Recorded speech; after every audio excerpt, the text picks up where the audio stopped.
जय श्री नारायण। आप सभी का पुनः स्वागत है श्री माहेश्वरी समाज जयपुर के यूट्यूब चैनल के विशेष कार्यक्रम डॉक्टर ऑन बोर्ड के इस एपिसोड में।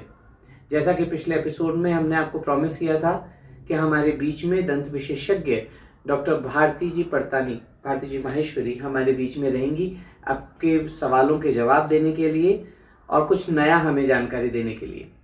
तो जिसने हमारा पहला एपिसोड नहीं देखा है उनकी सहायता के लिए हम पिछले एपिसोड का जो लिंक है वो सब अपने डिस्क्रिप्शन में डाल देंगे, तो आप आराम से उसको देख सकते हैं और आज के एपिसोड के साथ कंटिन्यू कर सकते हैं। तो भारती मैम, आपका पुनः स्वागत है यूट्यूब चैनल पे।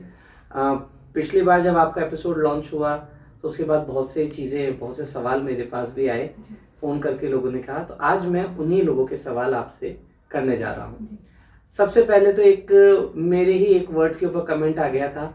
मैंने क्लोजिंग में कहा था कि हमारे दांत स्वस्थ रहेंगे तो हमारा पूरा शरीर स्वस्थ रहेगा। अब लोगों ने कहा दांत के शरीर के बाकी हिस्सों से क्या मतलब है।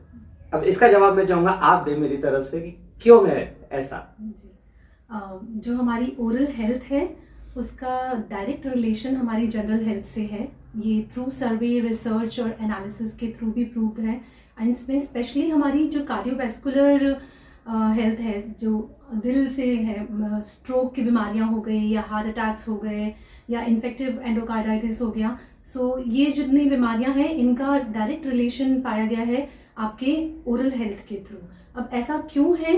क्योंकि आपका जो मुंह है उसमें दोनों तरह के बैक्टीरिया होते हैं, अच्छे और बुरे। और जब आप अच्छे से हाइजीन नहीं मेंटेन रखते हैं, सफाई नहीं मेंटेन रखते हैं, तो जो बैड बैक्टीरिया है वो बहुत तेज़ी से पनपता है। एंड थ्रू गम्स, जो मसूड़े हैं हमारे दांत के चारों तरफ, उनमें जब ये बैक्टीरिया एक अमाउंट से ज़्यादा हो जाता है तो डायरेक्टली उसका रिलेशन है वो वहाँ से हमारी मेन ब्लड स्ट्रीम में फ्लो करता है और वहाँ से वो पूरे बॉडी में ईजिली कहीं भी उसके टॉक्सिन्स फ्लो कर सकते हैं।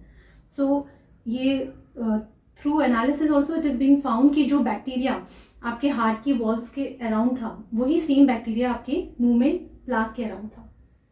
सो अगर ये हाइजीन आप मेंटेन नहीं रखते हैं तो डेफिनेटली रिस्क फैक्टर, मैं ये नहीं कहूँगी कि इससे होगा ही होगा, बट एक जो रिस्क फैक्टर है वो 50 to 60% बढ़ जाता है for the strokes and other diseases जो हार्ट से रिलेटेड है। इसके अलावा क्या दांतों के जो रस जो जाता है चबाने से खाने, जी, उसका भी असर है कम चबाने या ज़्यादा चबाने का? कम चबाने का डेफिनेटली, अगर दांत में कुछ आपको दर्द है या पेन है, आप खाना अच्छे से नहीं चबा पा रहे हैं, तो डेफिनेटली वो आपको उतना न्यूट्रिशन नहीं दे पाएगा। तो ओवरऑल हेल्थ आपकी डेफिनेटली इससे अफेक्ट होती है। तो फिर दर्शकों को मैं फिर कहूँगा, स्वस्थ दांत होंगे तो पूरा शरीर स्वस्थ होगा।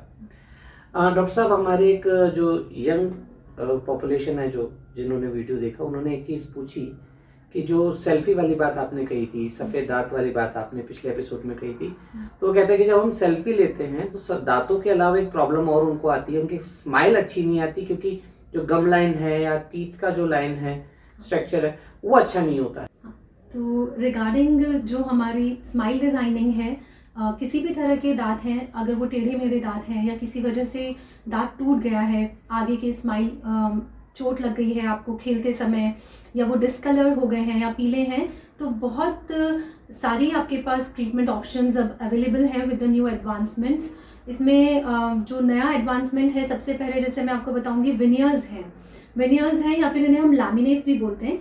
जैसे हम स्कूल में बुक के ऊपर एक पतली सी कवर चढ़ाते हैं, द सेम वे हम दांतों के ऊपर एक पतला सा सिरामिक का कवर चढ़ा सकते हैं और उनका पोजीशन, उनका कलर, साइज, शेप, आप सब कुछ चेंज कर सकते हो। तो इसमें आपको बहुत ज़्यादा दांत को काटने की ज़रूरत नहीं पड़ती है। जैसे पहले हमें कैप लगाने के लिए दांत को आधे से ज़्यादा काटना पड़ता था और फिर हमें उसे कैप करना पड़ता था, तो अभी उतना ज़रूरत नहीं है, आपको दांत इतना नहीं काटना पड़ेगा।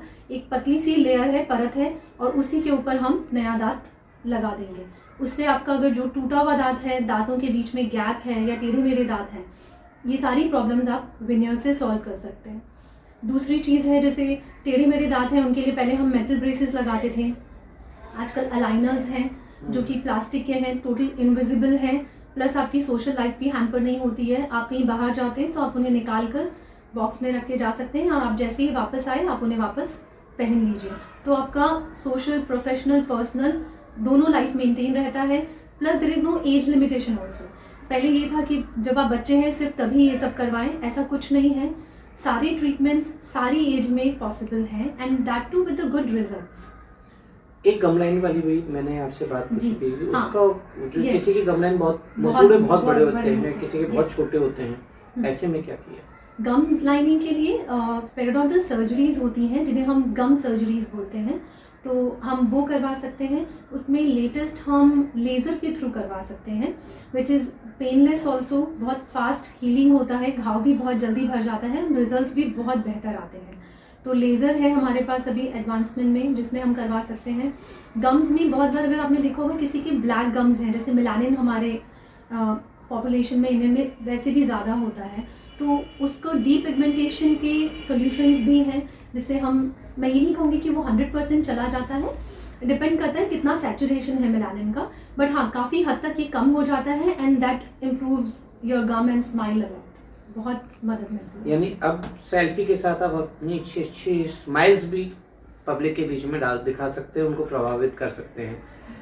एक सवाल प्रेग्नेंट फीमेल्स की तरफ से बहुत आया कि प्रेगनेंसी के दौरान जी, भी दांतों की कई समस्याएं आ रही हैं और कई भ्रांतियां हैं। पेरेंट्स लॉज उनको जाने नहीं देते, कहते हैं दांतों को नहीं छेड़ना, ऐसे के संभाल के घर में हिलने डुलने भी नहीं देते कई बार। तो क्या करना चाहिए ऐसे में फीमेल्स के लिए जो प्रेगनेंसी के अंदर होता है? हाँ, पहले तो मैं ये बताना चाहूँगी दैट ड्यूरिंग प्रेगनेंसी, मतलब both for the patient and for the dentist, जो ट्रीटमेंट है वो सेम नहीं रहता है।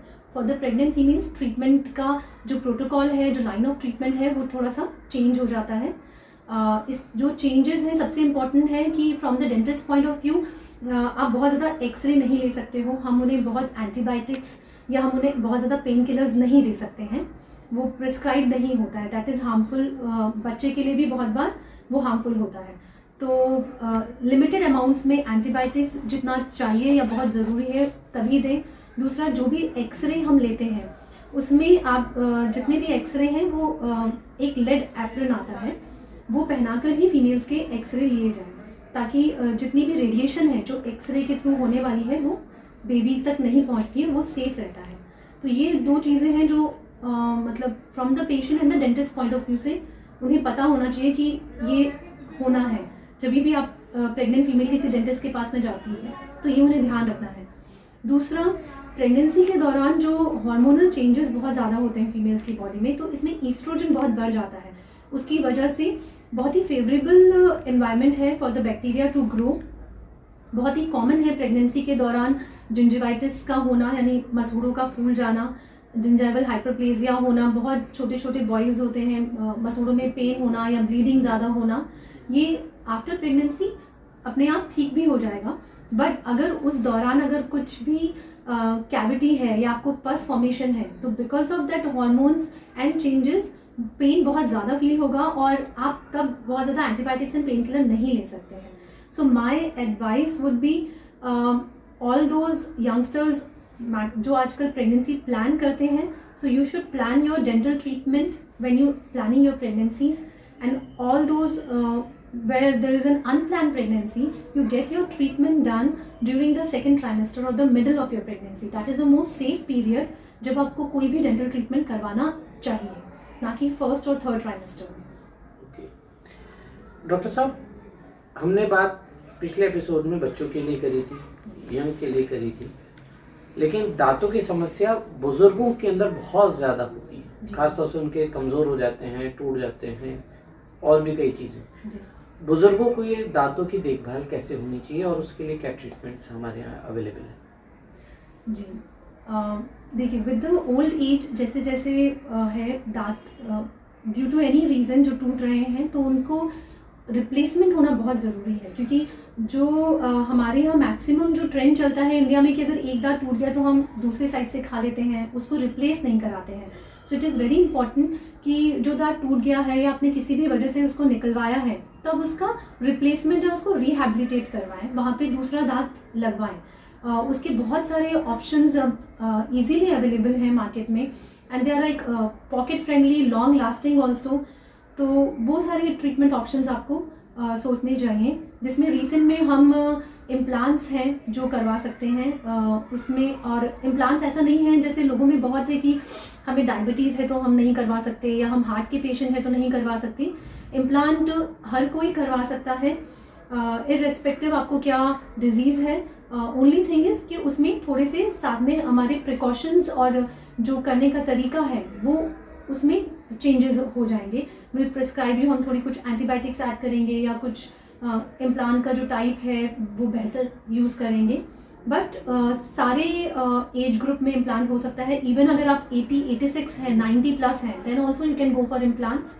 The only thing is you should have good bone, नीचे जो हड्डी है हमें वो अच्छी चाहिए।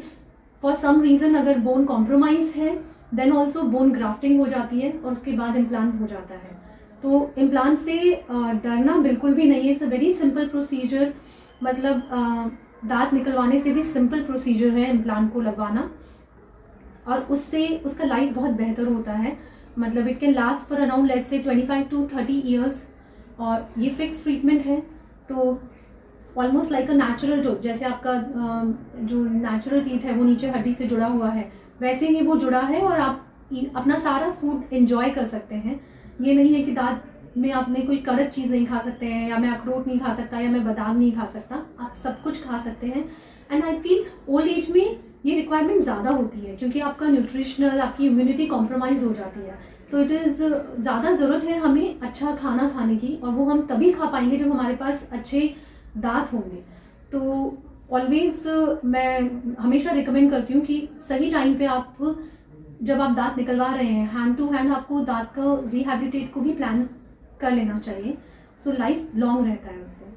अलॉन्ग विद दैट इम्प्लांट के अलावा हम नॉर्मल जैसे कैप है, क्राउन है, जो आप लोग जानते हैं बनते हैं, दांत के ऊपर कैप लगा देना रूट कैनाल के बाद में। दांत नहीं है तो हम पास के दांत से सपोर्ट लेके ब्रिज बनाते हैं, उससे भी हम कैप लगा सकते हैं। उसमें भी बहुत एडवांसमेंट आ गया है, बहुत स्ट्रॉन्ग कैप्स आ गई हैं। जर्कोनिया कैप्स हैं, ईमैक्स कैप्स हैं, जो आपको 10 साल 12 साल की वारंटी के साथ में मिलती हैं।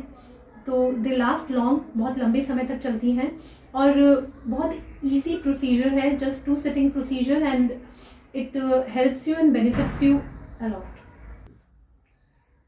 तो चर्चा हुई अभी हमारे दांतों के बारे में। डेंटिस्ट हमारे बीच में डॉक्टर भारती से। अगर आपके मन में अभी भी कोई सवाल है और आप डॉक्टर भारती से मिलना चाहते हैं तो उनकी डिटेल्स, मिलने की जगह सब आपको डिस्क्रिप्शन में दी है। माहेश्वरी समाज जयपुर के डायग्नोस्टिक सेंटर निर्माण नगर में तो आप सेवा दे रही हैं, उसके अलावा जहाँ जहाँ दे रही हैं वो सब डिटेल आपको मिल जाएगी। आशा है आप अपने दांतों का ध्यान रखेंगे, क्योंकि मैं फिर कहूँगा दांत स्वस्थ रहेंगे तो पूरा शरीर स्वस्थ रहेगा। जय श्रीमन नारायण।